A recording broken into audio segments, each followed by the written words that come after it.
नमस्ते दोस्तों, स्वागत है आप सबका फिर से भी नए ब्लॉग में। तो दोस्तों सुबह सुबह का टाइम है, लेकिन आज का जो टाइम है 8:30 बज चुकी है। तो सबसे पहले मैं खाना नहीं बनाऊंगी, पहले मैं यहाँ पे थोड़ा सा फल फ्रूट कट करके बच्चों को दूंगी। और ये जो फल फ्रूट है ना, कल रात की निकाली हुई है। अगर इस टाइम निकलती हूँ ना सुबह, तो वो देते देते शाम हो जाते हैं, क्योंकि यानी गर्म होते होते ना बिल्कुल शाम हो जाती है।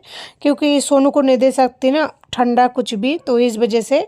पर ये रात को मैंने निकाल के रख दिया था, तो ये सुबह तक जो है अच्छी तरीके से नॉर्मल टेम्परेचर पर आ चुका है। अब जो है बच्चों को सबसे पहले दूंगी काट कर। जब तक बच्चे फल फ्रूट खाते रहेंगे ना, तब तक मेरी रोटी बन जाएगा। और आज थोड़ा काम ज़्यादा ही है, कपड़े भी भिगो रखी है कल रात को ही। और बर्तन देख सकते हैं कितना ज़्यादा हो रखा है, अभी तक एक भी बर्तन वगैरह नहीं मांजी है। और कल के ना बच्चों ने पूरे घर में सामान बिखर रखा है, खिलौना वगैरह जो भी है, कपड़े उपड़े। छोटे बच्चे ऐसे करते हैं, दूसरे का तो नहीं पता, लेकिन मेरे बच्चे तो बहुत बदमाश हैं। तो यहाँ पे थोड़ा सा अंगूर, और मैं लेके आई थी शनिवार के दिन आम। तो आधी किलो आम में तो 3 ही चरा था। आज मैं एक आम निकालती, 2 नहीं निकालती, लेकिन है ना एक आम थोड़ा सा डार्क सा हो गई है कलर, तो मुझे लगा ख़राब हो जाएगा अगर एक दिन और जाएगा तो। इसी वजह से मैंने जो है 2 आम निकाली है। वैसे ज़्यादा बड़े साइज़ का नहीं है, शायद 100-150 ग्राम का होगा, इतना मतलब वजन होगा। बहुत ही छोटे छोटे हैं, एक आम बच्चे आराम से खा सकते हैं। लेकिन ये है कि एक आम खराब निकलेगा तो लगभग तो मतलब थोड़ा थोड़ा ही निकलेगा। तो यहाँ पे अंगूर को सबसे पहले धोकर ले लूँगी। और ये फ्लोराइड वाला पानी है, जिसका यूज़ जो है एक बार तो धो ही लेती हूँ, बाद में मीठा पानी से धोकर ले लेती हूँ। और मीठा पानी मैंने आज इस भगोने में रख रखी थी, यानी टिफिन में, क्योंकि पानी वाला आने में थोड़ा टाइम लगा दिया था। तो मैंने थोड़ा सा बचा हुआ पानी था, इसमें रख लिया। क्योंकि जब पानी खरीद के लेते हैं ना, तो पानी की कीमत समझ में आती है कि एक बूंद पानी की कीमत क्या होती है। और वैसे भी मैं जयपुर में रहती हूँ, और यानी कि जो लोग राजस्थान के हैं उनको पता है पानी का कीमत, क्योंकि राजस्थान में पानी की बहुत ज़्यादा समस्या होती है एनी टाइम। मेरे ससुराल में एक होदी बनाई गई थी। होदी मतलब क्या बोलूँ, एक टैंक की तरह सीमेंट से बनाया जाता है छत के ऊपर। उसमें बरसात का पानी इकट्ठे की जाती है, और उस पानी से काम लेते हैं, फिर कपड़े वगैरह धोने का, घर का यूज़ वगैरह। और कई बार तो ऐसा भी होता है बर्तन धोने के लिए पानी तक नहीं होता है। राजस्थान में अगर आप कुछ वीडियो देखेंगे ना, तो कई जगह आपको ये देखने को मिल जाएगा, मिट्टी से बर्तन मांजते हैं, क्योंकि पानी की बहुत ज़्यादा कमी है। राख से भी बर्तन मांजते, मेरे सासू को भी मैंने देखा है, वो मिट्टी से बर्तन मांज के मतलब बहुत ही बढ़िया तरीके से क्लीन करती थी। और ऐसा बर्तन तो जो है साबुन से भी क्लीन नहीं होती है, इतना अच्छा चमका देती थी। तो होती है, हर देश का हर जगह का अपना अपना प्रथा प्रचलन या फिर नियम जो भी है। मैं तो फर्स्ट टाइम देखी थी, बहुत ताज्जुब हुआ था, फिर मुझे धीरे धीरे पता लगा कि हाँ ये चीज़ें होती है राजस्थान में। तो कहने का मतलब ये है, पानी की जहाँ पर कमी है तो वहाँ पर इस तरह से काम लिया जाता है। और सुना है गंगापुर साइड में पानी की ऐसा ही कमी है, तो वहाँ पे भी बरसात का पानी इकट्ठे की जाती है। और मैं बताऊँ अगर कि मेरी बंगाल तरफ की बरसात की कहानी, तो उधर तो बाढ़ ही आता है। उतना पानी ना तो किसी को चाहिए होती है, ना ही मतलब ज़रूरत पड़ती है। हमें तो कभी पानी का, जब तक बंगाल में रही, अहमियत का पता नहीं लगा। लेकिन जब बाहर आए ना, बाहर का मतलब जयपुर में आई, तो पता लगा कि हाँ भाई पानी की भी इतनी कमी होती है कहीं पे। लेकिन गांव में जैसे नदी उदी होता था ना, तो उसी में नहाते थे, उसी में बर्तन, उसी में कपड़े। तो कभी पता ही नहीं लगा था कि पानी क्या होती है, पानी की कमी क्या होती है। और घर में फिर हैंडपम्प लगा हुआ था, तो उसमें पानी बहुत ज़्यादा आता है। बंगाल में पानी की कमी नहीं है। और वहाँ पे अगर कोई सेविंग की बात करे पानी की, तो उस जगह के लोग हंसेंगे, क्योंकि उन्होंने कभी देखा नहीं है। सच बात ये है, मैं भी यहाँ पर आने के बाद ही पता लगा पाई हूँ कि हाँ ऐसा भी होता है। बच्चों को फल फ्रूट देने के बाद में थोड़ा सा मैंने भी ले लिया था। मन तो नहीं था मेरा लेने का, लेकिन फिर भी लेना पड़ा। ऐसा लगा मुझे कि मेरे शरीर में दर्द वगैरह होता रहता है ना, तो थोड़ा बहुत अगर मैं भी नहीं खाऊंगी तो चलूँगी कैसे। काम तो सारे दिन में बहुत ज़्यादा हो जाता है, एक तो टेंशन है ही ऊपर से शरीर को ख़त्म करने के लिए। थायराइड हो चुकी है, तो अगर खुद पर थोड़ा बहुत भी ध्यान नहीं दूंगी तो पता नहीं क्या होगा। यही सोच कर थोड़ा सा ले लिया है, जो भी है अंगूर और आम। बस ऊपर से खा रही हूँ, लेकिन मन बहुत ज़्यादा बुरा लग रहा है कि यार ये चीज़ें बच्चों से थोड़ा थोड़ा ले लिया, अच्छा नहीं लगता। क्या कर सकते हैं दोस्तों, कुछ मजबूरियाँ ऐसी होती है जहाँ पर कुछ करना पड़ता है। बस इस टाइम ऐसा लग रहा है कि कुछ नहीं है दुनिया में, कुछ भी अच्छा नहीं लग रहा 2-4 दिन से। मुझे पता नहीं, मन में एक अजीब सी बेचैनी से मतलब कुछ बोल भी नहीं पा रही हूँ, और मैं ऑनलाइन कुछ बोलना भी नहीं चाहती हूँ। अगर ऑनलाइन कुछ बोलूँगी ना तो मेरे पति बैठे हैं, वीडियो देखने के बाद में वो कुछ ना कुछ नुस्खा निकाल लेंगे, और जब पति पत्नी के बीच में कोर्ट कचहरी का मामला चलते हो ना, चाहे वो मेंटेनेंस केस हो या फिर 498A का यानी कि दहेज केस, तो ज़रा ज़रा से नुस्खे ढूंढते रहते हैं कि कहाँ से ज़रा से नुस्खा मिले और ये चीज़ें जाके कोर्ट में पेश कर दूँ, कैसे उसको दोषी ठहराऊँ, कैसे उसको हराया जाए, यानी बहुत सारी चीज़ें होती हैं। और जब इंसान दूर चले जाते हैं ना तो किसी दुश्मन से कम नहीं होता, पास रहते तो भले ही जिगर के टुकड़े लगते हैं, लेकिन वही जिगर के टुकड़े एक दिन इतना घातक बन जाता है ना, कभी सोचा नहीं था, लेकिन अब जब बन चुका है ना तो बहुत ज़्यादा डर लगता है। अब पता लगता है कि हाँ भाई, कि कभी एक खूबसूरत रिश्ता और खूबसूरत पति, खूबसूरत इंसान जिनको मैं मानती थी कि वो इतना भयानक रूप भी कभी धारण कर सकता है, मेरे लिए एक डरावना सपना भी कभी वो इंसान बन जाएगा। अब जब बन गया ना तो सोच सोच कर कँपती हूँ। अब उस इंसान की, जैसे कहते हैं ना कि मैं आऊँ क्या, तो मुझे डर लगता है। ऐसा डर लगता है कि वो कहीं आके मुझे नुकसान ना पहुँचाए या फिर मेरे साथ कुछ गलत ना करे। ऐसा होता है और ऐसा मेरे साथ कई बार हो चुका है। जो इंसान कभी आंखें नहीं उठाता था, वो इंसान जब हाथ उठाने लगे ना तो फिर पूरी तरह से इंसान की दुनिया हिल जाती है, और मेरे साथ यही हुआ है। अब चाहे वो इंसान आना भी अगर चाहेंगे ना तब भी शायद मैं उन्हें एक्सेप्ट नहीं कर पाऊँगी। मैं इतनी बुरी तरह से डरी हुई हूँ अब मुझे, और वो अच्छे नहीं लगते हैं। अच्छे मतलब कि एक तो अंतरात्मा से हम पति से प्यार करते हैं ना, लेकिन वही पति जब दूसरा शादी कर लेते हैं, दूसरे के साथ में इतने दिन तक रहते हैं ना, तो वो वाली फीलिंग नहीं रह पाती है, पति वाला फीलिंग नहीं रह पाता। पति तो है, लीगल तरीके से पति है, कानूनी मतलब हर तरह से पत्नी है, लेकिन वही बात है कि हम फिर उसको एक्सेप्ट नहीं कर पाते। पता नहीं क्यों, मेरे से तो नहीं होता है। पर कहते हैं ना कि भगवान किसके नसीब में क्या कब लिख दे, कुछ क्या पाना मतलब मुश्किल है, तो वही बात है। मैं ये कभी नहीं कहूँगी कि आगे का क्या होगा क्या नहीं होगा, लेकिन इस वक्त तो मेरे दिल में उस बंदे के लिए कोई भी प्यार वाली बात नहीं है। बस मैं खुद ही डरी हुई हूँ कि बस वो कभी आए ना रूम पर, दूर ही रहे मेरे घर से और मुझसे, मेरे बच्चों से। बहुत ज़्यादा डरी हुई हूँ, लेकिन बस इस बात का डर लगता है कि अगर मुझे कुछ हो गया तो बच्चों का क्या होगा। और बच्चे मेरे इतना छोटे हैं ना कि मैं बाहर कोई भी काम के लिए नहीं जा पाती हूँ। मेरी सबसे बड़ी मजबूरी और जो समस्या है ना वो यही है। आप लोगों ने सुना होगा कि इंसान की मन में अगर शांति रहती है ना, तो अगर वो रूखी सूखी रोटी भी खा लेंगे ना तो भी दिमाग मतलब फ्रेश रहेगा, तो बहुत सारी चीज़ें वो कर सकते हैं, बहुत सारी चीज़ें मतलब काम कर सकते हैं। इंसान बच्चों के साथ में प्यार से रह सकते हैं, सब कुछ प्यार से काम हो सकता है। लेकिन अगर दिमाग ही सही नहीं रहती है ना तो बच्चों के साथ भी ठीक तरह से पेश नहीं आ पाते हैं। बच्चों के साथ भी बर्बरता का व्यवहार कई बार हो जाता है। लेकिन जब तक सोचती हूँ ना कि मैं गलत कर रही हूँ या फिर गलत कर चुकी हूँ बच्चों के साथ में, तब तक रात हो जाती है, बच्चे सो चुके होते हैं। अफसोस के अलावा और कुछ भी हाथ नहीं आता है। कई बार मेरे साथ होता है ऐसा, कई बार होता है, लेकिन क्या कर सकती हूँ, कुछ ही नहीं कर सकती हूँ। बहुत ही ज़्यादा बदनसीब हूँ मैं, जहाँ कोई ये तक तसल्ली देने वाला नहीं है कि आगे क्या करना चाहिए, या फिर सब ठीक है या फिर गड़बड़ है, या फिर तू गलत कर रही है या फिर सही कर रही है। मतलब समझाने वाला कोई नहीं रहे, चाहे वो आज से 10 साल पहले या फिर आज की बात करूँ, कोई नहीं है मेरे लाइफ में जो मुझे कभी ऐसा समझाए हो या फिर समझा पाए। हमेशा खुद से सब कुछ किया है शुरू से ही। कभी मेरा मन कहता है मैं इस जगह को छोड़ दूँ, कभी मेरा मन कहता है मैं खुद को छोड़ दूँ, कभी मेरा मन करता है बच्चों को छोड़ दूँ, कभी मेरा मन करता है इस देश को ही छोड़ दूँ। क्योंकि मुझे दुनिया ने नहीं, अपनों ने तकलीफ़ दिया है। दुनिया की तकलीफ़ें बर्दाश्त होती है, लेकिन अपने जो जख्म देते हैं ना वो बिल्कुल बर्दाश्त नहीं होता है।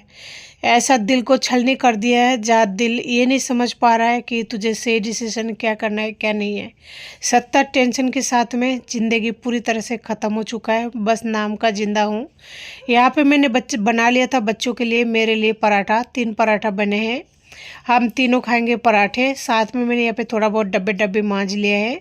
एक तो ये वाला डब्बा जीरा रखने के लिए, क्योंकि जीरा बहुत ही ज़्यादा महंगे हैं, तो ये जीरा वाला डब्बा है। लेकिन बस डर इस बात का है चूहा काट ना दे, और काट ही था। मेरे घर में सारा सामान चूहा बर्बाद कर चुका है। चूहों की वजह से भी है ना, मैं थोड़ा थोड़ा जो है डिप्रेशन में रहने लगी हूँ, क्योंकि चूहे दुखी कर रखा है। कौन सा सामान कब कट जाता है कुछ कह पाना मुश्किल है। यहाँ पे दोनों बच्चे बाहर खेल रहे हैं, लेकिन आजकल बच्चे बच्चे भी आपस में लड़ने लगा है। देख लेना आप लोग, इन दोनों की हरकतों से तो मुझे साफ दिखाई लग रहा था कि हाँ ये लोग लड़ रहे हैं, क्योंकि यहाँ पे जो है सोनू व छोटू खेल रहा है, उसके पास में 2 छोटे बच्चे और हैं। इन 2 छोटे बच्चों के पेरेंट्स भी है वहीं पर, लेकिन कोई भी इंसान मैंने देखा है अपने बच्चों को नहीं रोकता है। चाहे बच्चे आपस में लड़ते रहे या फिर एक दूसरे को मारा कूटी करते रहे, तब भी बच्चे जो है लड़ते ही रहेंगे, लेकिन उनके माँ बाप कभी भी नहीं पकड़ेंगे। और मेरा आदत ये है, बच्चों पर नज़र रखती रहती हूँ और बच्चों को देखती रहती हूँ। देखिए दोनों जने लड़ रहे हैं आपस में, उनका बड़ा वाला बच्चा और मेरे सोनू। सोनू बड़ा जैसे होता जा रहा है ना, घर में तो वो कुछ नहीं करता है, लेकिन बाहर बहुत ज़्यादा लड़ता है। अब कुछ लोग कहते हैं घर की परवरिश की वजह से ऐसा है, और कुछ लोग ऐसे कहते हैं जब माँ बाप की स्थिति ऐसी होती है तो बच्चों का दिमाग की स्थिति ऐसा होता है और बच्चों की तुलना में थोड़ा सा अलग होता है। फिर मैं सोचती हूँ अभी छोटा है, बच्चा है, उसे समझ ही कितना है दुनियादारी की। बड़ा हो जाएगा ना 14-15 साल का तो समझ जाएगा, लेकिन 14-15 साल निकालना बहुत ही ज़्यादा नामुमकिन सा है, क्योंकि एक एक दिन मेरे लिए यहाँ पे भारी पड़ता जाता है, एक एक मिनट भारी पड़ता है। तो 14-15 साल का जो समय है ना बहुत ही लंबा है। तो बच्चे यहाँ पे आपस में लड़ाई कर रहे थे और बीच में है नाला। नाला मैंने कई बार शो भी किया है, तो मैंने बोला कि आ जाओ दोनों भाई। तो यहाँ पे छोटू को गोदी में उठा के सोनू लेके आ रहा है, लेकिन ये छोटा वाला लड़का देखना लकड़ी उठा रखा है दोनों को मारने के लिए, और उनके पेरेंट्स वहीं पे बैठा हुआ है। देखिए कितना ज़ोर से मार रहा है, देखिए दीवार पर लगी, लेकिन उनके माँ बाप ने कुछ नहीं बोला। अब उनके पास क्या शिकायत करने जाऊँ, क्योंकि वो लोग तो जानबूझकर आपस में बच्चों को लड़ाते हैं। मेरे बच्चे सिर्फ एक आदमी की वजह से कितना ज़्यादा झेल रहा है ना, वो सिर्फ परमात्मा जानता है। अगर मेरे साथ मेरा पति ने सही किया है ना, तो उसके साथ भी भगवान ऐसा ही करे। घर पे आने के बाद में मैं लग गई थी रसोई में थोड़ा सा काम करने, तो मेरा फ़ोन आज गलती से चालू था। तो इस फ़ोन को चालू रखने की वजह से मुझे बहुत सारी चीज़ें देखने को मिली, जो मैं आप लोगों के साथ इसलिए शेयर कर रही हूँ क्योंकि उसका बाप ये वीडियो देखता है, ताकि उसको भी पता लगे कि उसका बच्चा कैसा है। क्योंकि अगर हाथ पैर या फिर कुछ भी गर्दन वगैरह टूटता है तो सीधा इल्ज़ाम मुझ पर आएगा। ये तो कभी नहीं बोलेंगे कि मैंने उनका अच्छी केयर किया है या फिर अच्छी परवरिश या जो भी है, मतलब अच्छा देखभाल किया है, नॉर्मल सी बात है। ऐसा कभी नहीं बोलेंगे, वो सीधा ही बोलेंगे तूने मेरे बच्चे को या तो मार के हाथ पैर तोड़ दिया या फिर कुछ ना कुछ गलत किया होगा इसलिए तोड़ा है, या फिर मतलब तू काम कर रही थी बहुत ज़्यादा इसलिए बच्चे जो है कुछ ना कुछ गड़बड़ कर लिए। ये वीडियो देखने के बाद में शायद उनके दिल में जो वहम है वो निकल जाए कि नहीं बच्चे भी थोड़ा बहुत करते हैं बदमाशी, और बच्चे कुछ आजकल ज़्यादा ही हो गए हैं, उनको संभालना भी थोड़ा बहुत मेरे लिए मुश्किल से हो गई है। क्योंकि वो लोग चढ़ जाते हैं, या तो पट्टी के ऊपर चढ़ जाएंगे या फिर कोई भी, मतलब ये जो किचन का पट्टी है इसके ऊपर भी चढ़ जाता है। तो मतलब मैं कितना भी इतने से घर के अंदर देखभाल करूं, लेकिन वो लोग कुछ ना कुछ जरूर गड़बड़ करता है। चाहे वो सोनू हो चाहे छोटू हो, आजकल तो दोनों भाई एक साथ मिलकर करता है। पहले तो अकेला सोनू था, छोटू उतना ज़्यादा चल फिर नहीं पाता था, पर जैसे ही छोटू जो है 3 साल क्रॉस किया ना, तब से दोनों भाई मिलकर करता है। यहाँ पे लेके आए थे मैं जीरा, क्योंकि जीरा के बिना मेरा एक भी दिन नहीं चलता है। एक भी दिन क्या, एक सब्जी भी नहीं बना पाती हूँ बिना जीरा के। तो जीरा तो चाहिए, और जो चीज़ चाहिए वो चीज़ लाना तो ज़रूरी है। तो इसलिए एक बार मैं ला लिया 1 किलो। अब 1 किलो जीरा मेरा जो है साल भर से ज़्यादा चलेगा, इतना ही चलता है जीरा, यानी थोड़ा थोड़ा लेते लेते 1 किलो से ज़्यादा ही है। और पहले का भी थोड़ा सा था, तो इस डब्बे को माँज के अब पूरी तरह से इसे पैक करके रख दूँगी। देखो बस चूहा ना खा जाए, अगर चूहा खा जाएगा तो फिर साल भर तो क्या, एक दिन भी नहीं चलेगा। और मेरे घर में इतना ज़्यादा चूहा है, एक बार अगर डब्बा कट गया ना तो सारे चूहे मिलके पार्टी मना लेंगे। और जैसे मैंने साफ़ सफाई किया था कल, तो एक छोटी सी हिंग का डब्बा मुझे मिली थी 20 रुपये वाला। वैसे मंगाती तो कैच का हूँ, लेकिन 20 रुपये वाला मिला तो फिर उसे कैच के डब्बे में रख दिया। और फाइनली अब करूँगी थोड़ा बहुत खाने पीने की तैयारी। और चावल मेरा बन चुका है, तो सोच रही हूँ आज देखते क्या बनाते क्या नहीं बनाते। खाना बनाने की हर रोज़ है ना एक हेडेक सी हो गई है। तो सबसे पहले तो टमाटर प्याज लहसुन ये सब लेके आ रही हूँ, ये सब काट पीट के तैयार करूँगी। जब तक दिमाग में कुछ ना कुछ आइडिया आ ही जाएगा कि क्या बनाना है क्या नहीं बनाना है। और यहाँ पे जो है टमाटर इस बार सस्ता मिला था, मुझे 10 रुपये किलो मिल गए थे। आप लोगों के शहर में टमाटर क्या भाव चल रहा है कमेंट करके ज़रूर बताना। वो मैं इसलिए बोल रही हूँ क्योंकि गर्मी जैसे आने लगती है ना, तो टमाटर सब्जी हर चीज़ों का भाव बिल्कुल आसमान छू लेती है। यहाँ पे रखी हुई थी थोड़ा सा अनार, तो फ्रिज से निकालने के बाद में देखा नहीं मैंने कि कैसा है कैसा नहीं है, तो सोच रही हूँ छोटू को काट के दे दूँ। जैसे काटा ना तो यहाँ पे लगभग आधी किलो के जितना अनार था, सारा अनार ख़राब हो चुका है। और छोटू यहाँ पे रसोई में आ चुका था कि मम्मी अनार काट रही है तो देगी हमको खाने के लिए, लेकिन देखिए ना सारा अनार बिल्कुल ख़राब निकल चुका है। तो सारे अनारों को फेंक दिया क्योंकि दाना पूरी तरह से सड़ चुका था अंदर से और बाहर से बिल्कुल ताज़ा दिख रहा था। क्या करें, नसीब जब खराब होता है तो ऐसा ही होता है। मैं सोचती हूँ कोई भी चीज़ को कम से कम फेंकने की, कोई भी चीज़ को कम से कम वेस्ट करने की, ज़्यादा से ज़्यादा यूज़ लेने की, लेकिन ऐसा नहीं हो पाता है। अभी तो गर्मी आ रही है ना, तो और भी ज़्यादा परेशानी होगी क्योंकि जो भी चीज़ हम करेंगे यानी सब्जी उब्जी बना के बाहर नहीं रख सकते, हाथों हाथ ठंडा होने के बाद में फ्रिज में रखना है। तो ये वाली जो समस्या है ना मेरे साथ कुछ ज़्यादा ही होता है। गर्मी आने पर ज़्यादा से ज़्यादा मेरे दूध ख़राब होता है। तो यहाँ पे टमाटर जो है कट हो चुकी है, तो मैं ये सोच रही हूँ सारे चीज़ों को एक साथ ही डाल दूँ। तो जीरा भी मैंने कल की सामान में मंगा लिया था, लेकिन जीरा बच्चों ने बिस्तर पर रख दिया था, इसलिए मैंने आप लोगों के साथ में शेयर नहीं कर पाई। अब पता नहीं जीरे का प्राइस कितना था, मैंने नहीं देखा क्योंकि उन सारे सामानों के साथ में ये टोटल होकर आया था। तो यहाँ पे प्याज जो है पहले का है, तो इन प्याज़ों को आज काट लूँगी। और थोड़ा बहुत और बचा हुआ है तो एक साथ ये प्याज ख़त्म हो जाएगा। फाइनली प्याज लहसुन और टमाटर वगैरह चॉप करके मैंने फ्रीज में रख दिया है, लगभग खाना भी बन चुका है। यहाँ पे बच्चे देख सकते हैं कितना ज़्यादा बदमाश हो चुका है। एक तो बिस्तर के ऊपर ऐसा कर रहा था, ऊपर से पांडा को उल्टा करके उसके ऊपर बैठा हुआ है। अगर वो पांडा गिर जाए तो उसका क्या होगा। और मैं यहाँ पे रसोई में खाना बना रही हूँ, सोनू वहाँ पे अंदर पता नहीं क्या कर रहा होगा। ऐसे ऐसे हरकतें करते रहते हैं बच्चे, जहाँ थोड़ा बहुत दुखी हो जाती हूँ मैं कभी कभी। चिल्लाती हूँ नहीं सुनता है, फिर थोड़ा हो ही जाता है हर कोई औरत, क्योंकि अकेले चारों तरफ संभालना होता है। मैं सोचा थोड़ा सा बाहर बैठ जाऊँ, तो बाहर बैठी तो ये बंदर की तरह चिपक गया। अब ये नहीं उतर रहा है, इसको मैंने कई बार बोला है उतरो नहीं तो मेरे को खड़े होने दो, तो अब खड़ा भी नहीं हो पा रहा है। और मैं यहाँ पे इसी तरह लटकी हुई थी, तो दोस्तों उसको वहाँ से हटा के मैं आ गई थी यहाँ पे बाहर। मैं सोचा कि आज जो है सारे सहजन की फली को काट लेती हूँ, क्योंकि लोग इसमें से नीचे नीचे का तो तोड़ पहले ही लिया था, और ऊपर से भी है ना कल रात को जैसे सोई तो पता नहीं किसने तोड़ा नहीं तोड़ा, कोई बात नहीं, या फिर जो भी है तोड़ लिया ऊपर ऊपर का, बस थोड़ा सा बीच में है। तो मैं सोचा आज इसे तोड़ लूँ, नहीं तो कोई और ले जाएगा फिर मेरे हाथ एक भी नहीं आएगा। तो यही सोचकर बस इसे काटा है, बाकी और कोई नहीं। और इसे मैंने ऐसे नहीं काटा, इसको तोड़ने के लिए यानी सहजन की फलियों को तोड़ने के लिए इसे काटना ज़रूरी था। अगर नहीं काटेंगे तो फिर वो फली जो है नहीं आएगा नीचे, क्योंकि मेरे पास इतना लंबा लकड़ी नहीं है। और किसे कहूँगी कि मेरे को फली तोड़ के दो, कोई नहीं देगा। जैसे मैंने सहजन की पेड़ को काटा तो यह बाबू रोने लग गया, क्योंकि वो गिर गया था बुरी तरीके से। हमारे यहाँ पे थोड़ा दरदरा टाइप का बजरी वगैरह है ना, तो उसमें पैर स्लिप हो गया था, तो बाबू गिरने की वजह से उसे थोड़ी सी चोट लग गई थी, तो उसे 2 मिनट गोदी में ले लिया।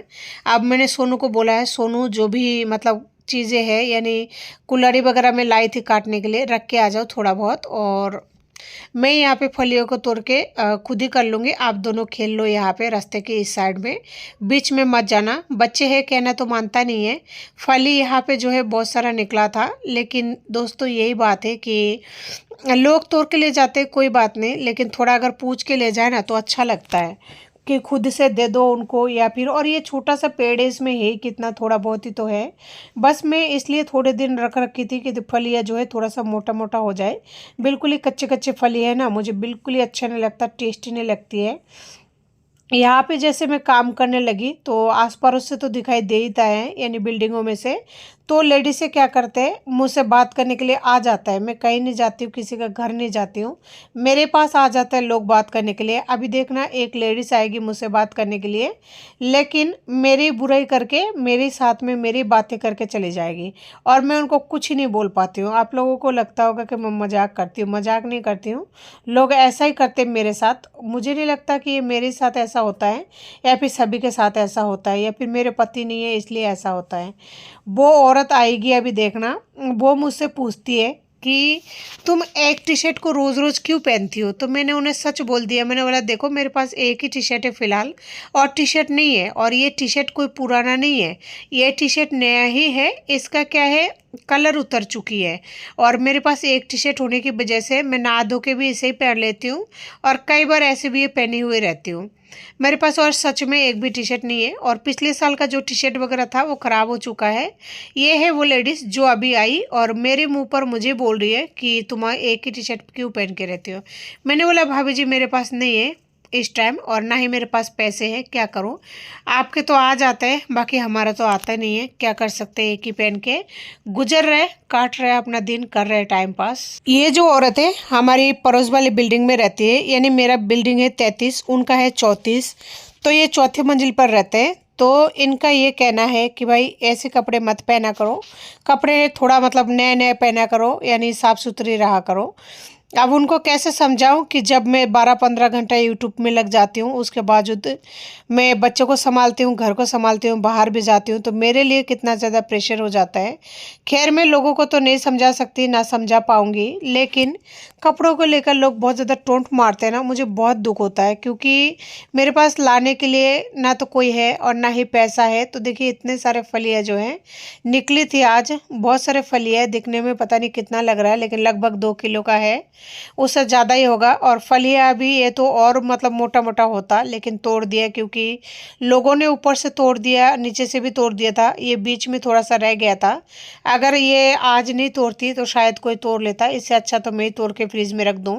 मन करेगा तो बना लूँगी, और 2-4 दिन बाद में बनाऊँगी, इस टाइम बिल्कुल ही मन नहीं है, क्योंकि हाल ही दिनों में मैंने सहजन की फली बनाई थी इसी वजह से, और बच्चे तो खाते नहीं है, मैं अकेले खाती हूँ। तो रास्ते में अगर मैं खुद से काम करने लगती हूँ या कुछ भी करती हूँ ना, तो लोग मेरे पास आते हैं और मेरे पास आके मेरी बुराई करके जाते हैं।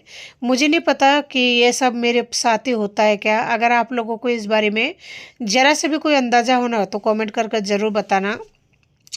दोस्तों उस औरत की ऐसी कहानी है, वैसे तो मैं बताना नहीं चाहती थी और ना ही मैं बताना चाहती हूँ, लेकिन लोगों की व्यवहार, लोगों की बातें हैं ना, बहुत कुछ बुलवाने पर मजबूर कर देते हैं, और ना ही मुझे उस औरत से कोई मतलब है। उस औरत का ऐसा कहानी है, उसकी पीयर में से आते हैं मतलब कपड़े, खाना खर्चा, जो भी A to Z, और उसके ससुर, उसके बेटे, उसका एक ही बच्चा है, तो उनका जो ससुर है उन्होंने डलाया हुआ है उनके बच्चे को स्कूल में। उसका पति काम वगैरह नहीं करता है, 24 घंटा घर में रहता है और ड्रिंक करता है। और मैं उस औरत को 10 साल हो गया देख रही हूँ इसी अवस्था में। पहले उनकी सासू थी तो उनकी हालत और ज़्यादा ख़राब था, बस अभी पति है और ससुर है और कोई नहीं है, तो थोड़ा बहुत ये बाहर निकल जाती है, बातें उतें करती हैं, वरना पहले ये घर से नहीं निकलती थी। लेकिन वो मुझे इस तरह की सलाह देती है कि कपड़े मतलब नए पहना करो, फिर मतलब साफ़ सुथरा रहा करो। अब उनको कैसे समझाओ कि जितना समय मैं यूट्यूब पे देती हूँ ना, उतना समय अगर मैं घर की साफ़ सफाई करूँ, कुछ और काम करूँ, तो घर मेरा है ना तुमसे भी ज़्यादा चमके, तुमसे भी ज़्यादा फ्रेश माइंड कर रहा हूँ, मतलब सब कुछ ही सही रहे। लेकिन जो भी लोग यूट्यूब पर काम करते हैं उनको पता है यूट्यूब पर काम करने का मतलब कितना घंटा देना होता है, कितना टाइम लगता है। बाकी का कोई और नहीं समझ पाएंगे कि यूट्यूब का काम का मतलब क्या होती है। तो उस औरत की कहानी ऐसी है, मतलब ना तो पति का तनख्वाह है, बस ससुर उनका बच्चे को पढ़ा रहा है और उनके पीरियड से सारा सामान आया जा रहा है, तो उनको किस बात का टेंशन है बताइए। और थोड़ा बहुत वो अपना धागा वगैरह काट लेते हैं। धागा काटने का मतलब आप लोग समझ गए होंगे, पीस वगैरह आते हैं कॉलोनी में, चौआनी आठानी, 1 रुपये से ज़्यादा कोई पीस आता ही नहीं है, उनमें से धागा काटना होता है। तो ये दिन में 50 पीस, 100 पीस, कभी कभी पूरे रात जग के 200 पीस बना लेती है। तो उससे उसको थोड़ा सा पैसा मिल जाता है, उसी से उसका हाथ खर्चा वगैरह, बच्चे की हाथ खर्चा वगैरह चल जाता है। तो मुझे कई बार वो फोर्स करती है कि दीदी आप भी ले लो थोड़ा बहुत पीस और आप भी पीस बना लो। किशोर जी भी मेरे को एक दिन बोला है तू भी पीस बना ले और घर का खर्चा चला ले, बच्चों को पाल ले, क्योंकि वो भी औरतों को करते हुए देखता है ना, इसलिए। लेकिन यही काम अगर किशोर करे ना, तो वो ज़िंदगी में दोबारा बोलेंगे कि मैं दूसरों का है ना गटर साफ कर दूंगा, लेकिन मैं ये काम नहीं करूंगा क्योंकि ये काम इतना ज़्यादा हार्ड है, इतना ज़्यादा हार्ड है। 24 घंटा काम करने के बावजूद बंदे को 100 रुपये मुश्किल मिलता है।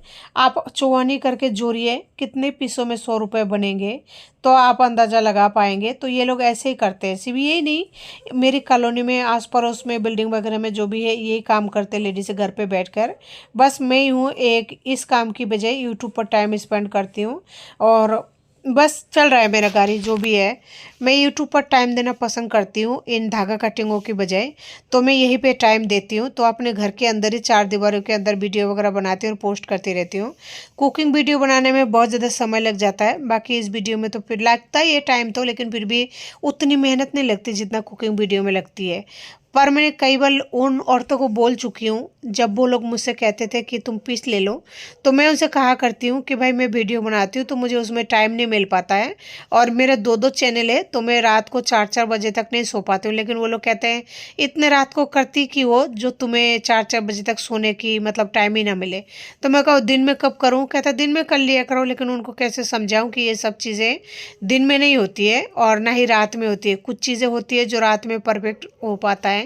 और भी लोग तो हैं जो लोग नाइट ड्यूटी करते हैं, कॉल सेंटर वगैरह में बहुत ऐसे लोग हैं जो नाइट ड्यूटी वगैरह करते हैं, तो ज़रूरी नहीं है। और मैं नाइट में काम करना ज़्यादा पसंद करती हूँ क्योंकि बच्चे सो जाते हैं, आराम से काम कर सकते हैं कोई भी। जैसे वॉइस ओवर वगैरह जिस टाइम करते हैं ना, उस टाइम अगर किसी का आवाज़ वगैरह आता है तो फिर वॉइस ओवर नहीं हो पाता है। या फिर जैसे कुकिंग का वीडियो अगर शूट करते हैं, पास में अगर कोई भी शोर वगैरह होता है तो वो वीडियो ख़राब हो जाता है, नहीं हो पाता है। तो हमें तो यानी कि जितने भी यूट्यूबर हैं ना, उनको साइलेंट माहौल चाहिए होती है, बस खुद का आवाज़ सुनाई दे। इससे होगा ये कि वीडियो का वॉइस ओवर क्लियर तरीके से हो पाती है। बहुत सारे यूट्यूबर को मैंने देखा है, जब वो यूट्यूब का सेटअप शो करते हैं ना, तो उस टाइम वो बताते हैं कि हमने तो वो आवाज़ प्रूफ क्या बोलते हैं मुझे नहीं पता, कहते हैं बाहर का मतलब जो साउंड है ना वो अंदर ना आ पाए, ऐसा कुछ कर रखा है। मनोज दे की वीडियो में भी मैंने सुना है, वो ऐसा बोल रहे थे कि हमें इस तरह की स्टूडियो बनाना पड़ेगा कि जिसमें आवाज़ मतलब अंदर तक ना आए, क्योंकि हमारे यहाँ पे शोर बहुत ज़्यादा है। तो जो लोग यूट्यूब की दुनिया में जुड़े हुए हैं ना, तो उनको पता है कि किस तरह के माहौल उनको चाहिए और उन्हें कितना टाइम लगता है। हमेशा से मैंने मनोज दे की मुँह से यही सुना है कि वो हमेशा कहते थे कि एक नए यूट्यूबर को तो ना कम से कम साल भर का 2 साल का टाइम देना ही पड़ता है यूट्यूब पर ग्रो होने के लिए, और उसके बाद और भी ज़्यादा लग जाता है ग्रो का मतलब मोनेटाइज करने के लिए चैनल को। और कुछ कुछ चैनलों को और भी ज़्यादा टाइम लग सकता है, और किसी किसी को 5-7 साल होने के बावजूद। इस वक्त मैं बहुत ही ज़्यादा मेंटल प्रेशर से गुजर रही हूँ, और मेरे साथ इस टाइम ऐसी हालत है जहाँ मैं कई बार खुद को नहीं समझ पा रही हूँ। बहुत ही ज़्यादा डिप्रेशन से गुजर रही हूँ। भगवान ना करे ऐसा स्थिति किसी भी स्त्री के साथ में उत्पन्न हो जैसा कि मेरे साथ हुआ है, क्योंकि मैं कई बार सहन नहीं कर पा रही हूँ, मुझे बहुत ज़्यादा तकलीफ़ हो रही है। और ये बातें ना तो मैं किसी से शेयर कर पा रही हूँ, कोई है नहीं पहली बात तो शेयर करने के लिए मेरे खुद के अलावा। तो भगवान बस किसी को ये दिन ना दिखाए, बस इतना ही प्रार्थना करती हूँ भगवान से। जितने भी, चाहे इंडिया हो, इंडिया से बाहर के औरत हो, यानी पूरे धरती पर जितने भी औरत है ना, सभी के लिए भगवान से यही दुआ मांगती हूँ, किसी के साथ ऐसा बुरा मत करना, क्योंकि दर्द बर्दाश्त नहीं होता। बहुत जो अंदर वाली जख्म है ना, ना तो वो बोला जाता है ना सहन होती है, बहुत ज़्यादा तकलीफ होती है।